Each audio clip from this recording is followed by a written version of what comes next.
Read your cards carefully. He's knocked out. Colorless, 2000 Dragon. The Middle Era is 2002 to 2013. Fighting. Sound it out. Psychic. The Pre-Modern Era is 2013 to 20. You must immediately advance. Is 2020 to present. All right, let's get started. Hi, I'm Neil. I'm Katie. And we are Higher Education. In this video, we'll cover Pokemon abilities and using them during the game. We're covering the parts of a turn, Part 2, Section F, using abilities.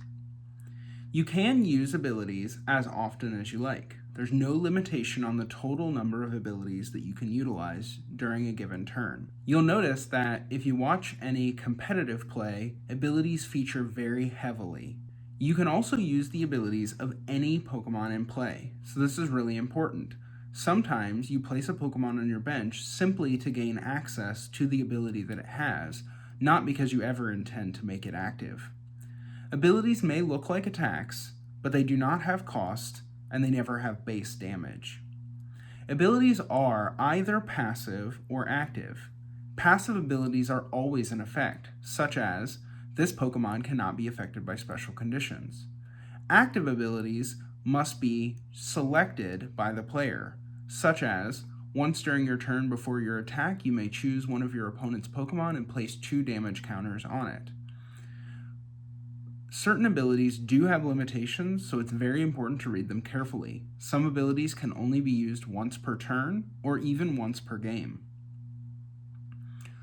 Let's watch a video that demonstrates a few examples of Pokemon abilities. In this video, we're going to demonstrate a couple of different types of Pokemon abilities.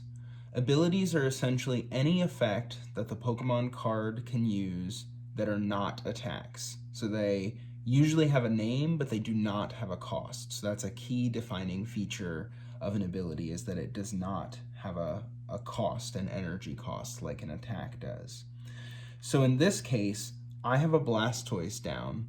Blastoise has the Pokemon power, Rain Dance. As often as you like, during your turn, before your attack, you may attach 1 water energy to one of your water Pokemon.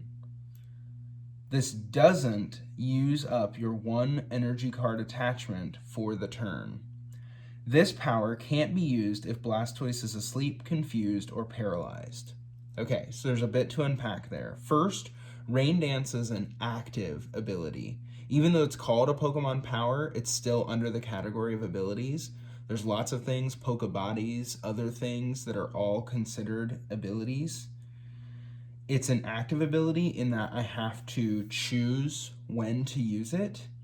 And in this case, Blastoise's ability cannot be used if he's affected by certain special conditions, which are usually the rotation conditions as opposed to the marker conditions. So if he's affected by any rotation condition, he cannot use the ability.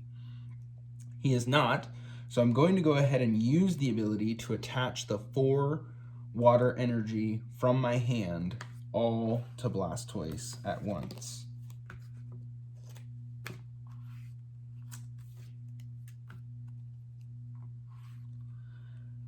Because, again, his ability says as often as you like during your turn before your attack. Some abilities have a limitation that they can only be used once per turn, or sometimes even once per game, so it's very important to read them carefully. Now, I have another Blastoise in my hand, and I have a Wartortle on my bench, but I'm not able to play this ability, or this Blastoise, because of Katie's Aerodactyl's ability.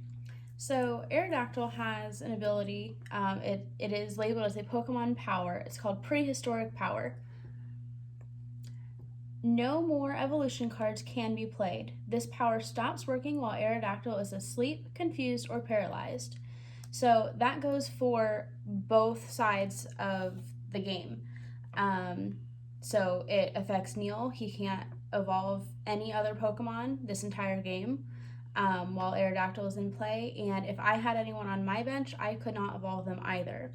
Now, it does have the condition that if Aerodactyl is asleep, confused, or paralyzed, any of the rotation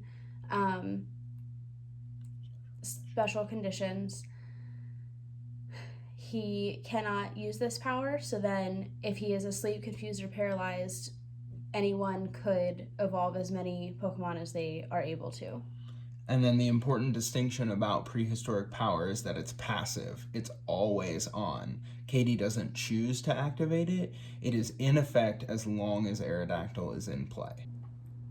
Hi, and thank you for watching our video. We are Higher Education. Play, learn. Read your cards carefully. He's knocked out. Colorless Dragon. The middle era is 2002 to 2013. Good game.